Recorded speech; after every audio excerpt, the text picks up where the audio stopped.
અમદાવાદ ડ્રગ્સની અંદર પોલીસ કોન્સ્ટેબલની જ ધરપકડ થઈ, જ્યાં ઈ ટ્રાફિક પોલીસ સ્ટેશનના કોન્સ્ટેબલની શૈલેષસિંહ ચૌહાણની ધરપકડ કરવામાં આવી છે। પોલીસ કોન્સ્ટેબલે જ ચરસનો જથ્થો ડ્રગ્સ પેડલરને આપ્યાનો ખુલાસો થયો। નરોડાના મુઠિયા ગામ પાસેથી ચરસ સાથે એક આરોપી ઝડપ્યો હતો અને પૂછપરછમાં પોલીસ કોન્સ્ટેબલ શૈલેષસિંહ ચૌહાણની સંડોવણી પણ ખુલી ગઈ। એસઓજીએ ડ્રગ્સ પેડલરની સાથે પોલીસ કોન્સ્ટેબલની પણ ધરપકડ કરી લીધી છે।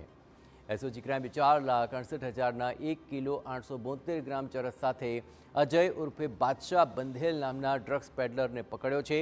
બાદમાં આરોપી અજયની પૂછતાછમાં પોલીસ કોન્સ્ટેબલ શૈલેષસિંહ ચૌહાણે જ ચરસનો જથ્થો આપ્યો હોવાનો ખુલાસો થયો અને તેને લઈને હવે એસઓજીએ આરોપી અજય અને પોલીસ કોન્સ્ટેબલ શૈલેષસિંહની ધરપકડ કરી વધુ તપાસ હાથ ધરી।